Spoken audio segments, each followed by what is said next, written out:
Hi hello നമസ്തേ നമസ്കാരം. റോബിനാണ്. കുറച്ച് ദിവസമായില്ല ഒരു വീഡിയോ ചെയ്തിട്ട്. ഒരു സിനിമ കാണുന്ന അതേ ഒരു പ്രതീക്ഷയോട് കൂടിയിട്ട് യൂട്യൂബിൽ കയറിയിട്ട് ഷോർട്ട് ഫിലിം കാണുന്ന എത്ര പേരുണ്ട്?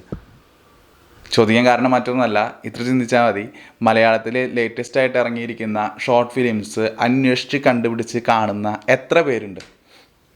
കഴിഞ്ഞ ദിവസം ഞാൻ ജോലിക്കിടയിൽ ഒരു 10-15 മിനിറ്റ് ഗ്യാപ്പ് കിട്ടിയപ്പോൾ ഞാൻ യൂട്യൂബിൽ കയറിയിട്ട് വെറുതെ ടൈപ്പ് ചെയ്തതാണ് മലയാളം ലേറ്റസ്റ്റ് ഷോർട്ട് ഫിലിംസ് എന്ന് ടൈപ്പ് ചെയ്തപ്പോൾ എൻ്റെ ലിസ്റ്റിലേക്ക് ആദ്യം വന്ന ഒരു ഷോർട്ട് ഫിലിമാണ് ബക്കു എന്ന പേരുള്ള ഈ ഷോർട്ട് ഫിലിം. പേര് കേട്ടപ്പോൾ തന്നെ വളരെയധികം ഇൻട്രസ്റ്റിംഗ് ആയി. എന്താണ് ഇങ്ങനെ ഒരു പേര് എന്ന് അറിയാൻ വേണ്ടി തന്നെയാണ് ആ ഷോർട്ട് ഫിലിം തുറന്ന് കണ്ടത്.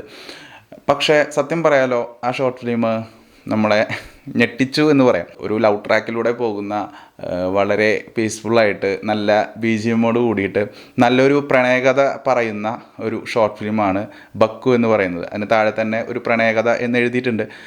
അതെന്താണെന്ന് അറിയാൻ വേണ്ടി തന്നെയാണ് കണ്ടത്. തുടക്കത്തിലൊക്കെ നമ്മൾ സാധാരണ ഒരുപാട് ഷോർട്ട് ഫിലിം കണ്ടിട്ടുള്ള ഈ ഷോർട്ട് ഫിലിം അല്ലെങ്കിൽ സിനിമയിൽ കണ്ടിട്ടുള്ള ഈ പ്രൊപ്പോസൽ സീനാണെങ്കിലും പ്രൊപ്പോസ് ചെയ്യാൻ പോകുമ്പോൾ നേരിടുന്ന ഒരുപാട് പേടികളും അതിൻ്റേതായ കുറേ പ്രശ്നങ്ങളൊക്കെ ആദ്യത്തെ പകുതിയിൽ കാണിച്ചുവെങ്കിലും പിന്നീട് അങ്ങോട്ട് ഒരു പ്രൊപ്പോസ് ചെയ്തതിന് ശേഷം തട്ടത്തിമറയത്തിൻ്റെ കുറേ റെഫറൻസ് സീനുകളൊക്കെ കാണിക്കുന്നുണ്ട്. അതിലൂടെ പ്രണയം തുറന്നു പറഞ്ഞതിന് ശേഷം കാണിക്കുന്ന ഒരു ഒരു ഒരു കഥാപാത്രം ഉണ്ട് അതിൽ. വിജയ് കൃഷ്ണൻ എന്നു പേരുള്ള ഇദ്ദേഹമാണ് ആ കഥാപാത്രത്തെ ആ സിനിമയിൽ കൈകാര്യം ചെയ്തിരിക്കുന്നത്. ഒരു ക്യാൻറ്റീൻ നടത്തിപ്പുകാരനായിട്ടാണ് അദ്ദേഹത്തിൻ്റെ കഥാപാത്രം വരുന്നത്. തുടക്കത്തിൽ ആദ്യത്തെ കുറച്ച് സീനുകളിലൊക്കെ അവിടെ ഇവിടെയായിട്ട് നമ്മൾ ശ്രദ്ധിക്കാത്ത തരത്തിൽ അദ്ദേഹത്തെ പ്ലേസ് ചെയ്തിട്ടുണ്ട്. പക്ഷേ പിന്നീട് ഒരു പർട്ടിക്കുലർ മൊമെൻറ്റിൽ അദ്ദേഹത്തിന് ഒരു ഡയലോഗ് കൊടുക്കുന്നുണ്ട്. ഒരു 2 മിനിറ്റ് അല്ലെങ്കിൽ 3 മിനിറ്റ് മാക്സിമം, അതിൽ കൂടുതൽ അദ്ദേഹത്തിനെ സ്ക്രീനിൽ കാണിക്കുന്നുണ്ട്. ആ സമയത്ത് അദ്ദേഹം പറയുന്നൊരു കഥ സത്യം പറഞ്ഞാൽ നമുക്കും ഹൃദയത്തിൽ ഒന്ന് ടച്ച് ചെയ്യുന്ന തരത്തിലാണ് അദ്ദേഹം ആ കഥ പറയുന്നതും ആ കഥാപാത്രത്തെ എഴുത്തുകാരൻ എഴുതി വെച്ചതും ആ സംവിധായകൻ ആ സ്ക്രീനിൽ ആ കഥാപാത്രത്തെ കാണിച്ചതും വളരെ ടച്ചിങ്ങായി തോന്നി. ഇദ്ദേഹത്തെ കണ്ടതോടുകൂടിയിട്ട് ഇദ്ദേഹത്തിൻ്റെ കഥാപാത്രം ഉള്ളത് കൊണ്ട് തന്നെയാണ് സത്യം പറഞ്ഞാൽ ഞാനൊരു സജഷൻ വീഡിയോ ചെയ്യാനായിട്ട് തന്നെ കാരണമായത്.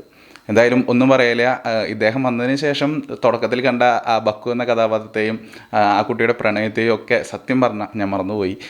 അതിനുശേഷം പിന്നീട് ക്ലൈമാക്സിലെത്തുമ്പോൾ ആ പ്രണയം സക്സസ് ആവുന്നതിൻ്റെ കുറച്ച് വളരെ വ്യത്യസ്തമായ രീതിയിൽ ആ പ്രൊപ്പോസൽ മറുപടി നൽകുന്നതെല്ലാം രസകരമായിട്ട് കാണിക്കുന്നുണ്ട്.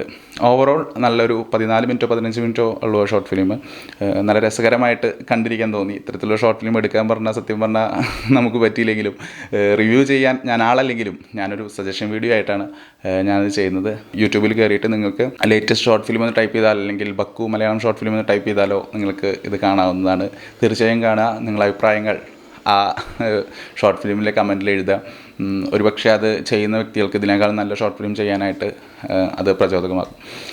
അപ്പോൾ ഇത്രയുള്ള ഒരു ചെറിയൊരു വീഡിയോ ആണ്. നിങ്ങൾക്ക് ഇഷ്ടപ്പെട്ടു എന്ന് കരുതുന്നു. ഇഷ്ടപ്പെട്ടുവെങ്കിൽ തീർച്ചയായിട്ടും എൻ്റെ ചാനൽ സബ്സ്ക്രൈബ് ചെയ്യാം. നാളെ മറ്റൊരു വീഡിയോ ആയിട്ട് വീണ്ടും വരാം. അതുവരേക്കും ടാറ്റ, സീ യു, ബൈ.